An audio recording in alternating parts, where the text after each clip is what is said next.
So of course there's going to be things when you're doing this type of work or anything that's new really that is going to trigger you somewhat. And trigger might not be the right word. It could be a little bit strong, but it's going to feel uncomfortable, right? Because you're not going to possibly like what I say or somebody says or how they go about it and do it. And I'm not saying that means you have to follow and do whatever somebody else is saying. That's not at all what I'm getting at. But when you have actively chosen from a place of fully believing in that future vision coming to now and working with yourself from that wholehearted place of I get to work with myself and this is a beautiful gift I get to give to myself, not I hate myself and I'm trying to transform because I bloody well hate myself, which, I'm not just talking about personal development. Obviously this is, body or career or whatever it might be. And I just can't stand who I am here and can't stand this and can't stand looking in the mirror or, don't get me wrong, we've all been there. But essentially when we look to change and we come from the place of I get to change, I don't have to keep on living like this and calling this normal. And we dive into whatever it is we deem to have in that way of support, because there's so many things available to us. And support, wow, it's the lifeblood, right? It's so important to find that. It just helps us shift and honor ourselves and have that like-minded tribe around us. So like in such a powerful, potent way that allows us to have results out beyond what we could expect a lot of the time and beyond what we can see, because you've got someone there by your side cheering you on and allowing you or giving you permission, maybe permission you didn't even realize that you needed, to allow that next level, right? So it's sometimes I call it like you are putting your glasses on for the first time. So you know how far you would like to go and what the vision is for you. And that's perfect. That's whole and complete. But once you start to realize, oh, actually, I can get there really quite quickly, or I am already there and this is really amazing. It's like you put your glasses on and you've all of a sudden got this massive, big, long distance vision that's available for you. And that comes with that support in lots of ways. So just keeping that in mind. The next part, so obviously you're not going to, not obviously, but potentially you're not going to like something that somebody says or somebody does. And that's totally okay. It's different. This is all different. Like doing things in a habit, like the habits that you've had before did not add up to where you are now. So of course you choose new habits, choose new energy, choose new mindset from where you were to where you want to go. And that's going to be uncomfortable because it's different. Change can be uncomfortable. Do you have to dive into the fear and stay there and worry about it and procrastinate? No, it's a choice. We've all been there. We all get there. But, that's why having the support's really important too. But allowing yourself to feel uncomfortable, not because you necessarily want to, but you realize that, wow, this is in the evolution of me. This is in the change and this is in the letting go of the old. And so I'm choosing to embrace the new, which feels a bit shaky, which feels a bit uncomfortable. And so keeping that in mind, so we've got a couple of parts here, and keeping that in mind, I want you to think about what pathways you're continuously wiring. So whatever you're choosing to do, what pathways are you continuously wiring? Are you giving up really quickly? And are you stopping? And are you finding excuses to not go ahead? And not even do the bare minimum sometimes. Like some people stop altogether.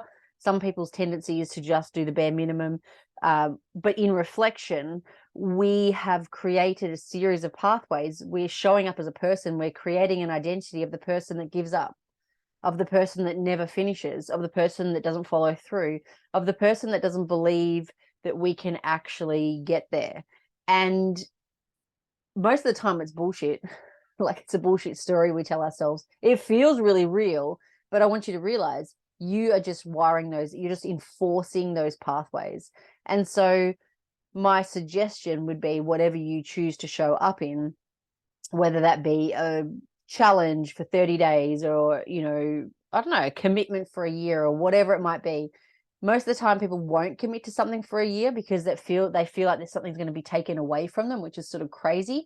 And, we can always check in and make sure that what you're choosing to adhere to is sustainable and aligned. Think about, I always use like a shake diet, and I know I'll probably offend someone here and that's totally fine. It's not coming from the place of offense, but generally speaking, people aren't going to eat liquid for the rest of their lives. They're going to want to eat a meal.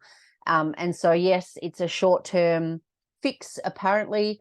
And, what happens after the after is my question always. And that's something I always ask my clients too. So what happens after the after? And once you reach that goal, what happens then?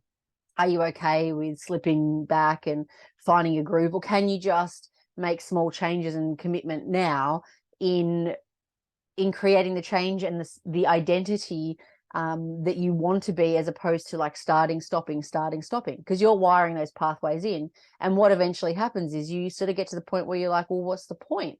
It's so fucking hard because it doesn't seem to create results. And then you go looking for the next magic pill and the next magic pill and the next magic pill.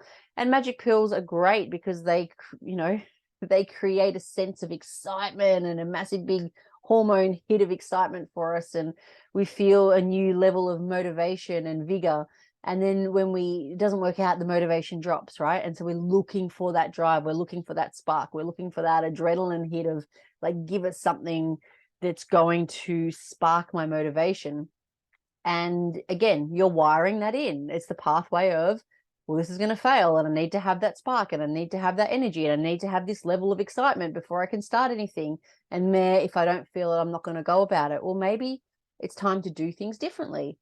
We know the definition of insanity. Maybe it's time to start to wire in the person who is resilient, who follows through, who gives a shit about themselves, who loves who they are, and realize that they are allowed to change, and giving themselves permission to change in a sustainable, holistic, amazing way that is aligned for them. And that is going to take you to show up in a different light and rewire different pathways in that says, I've got what it takes and I'm not stopping. I'm going to do what it takes until it's there.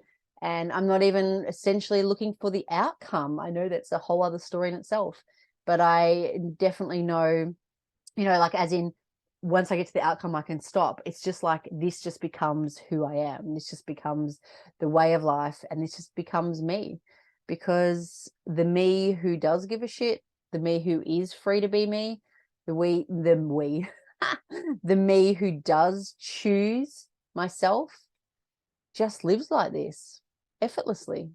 It's no starting and stopping. And I don't need to start and stop. I just need to live my life fully, wholeheartedly and passionately. And that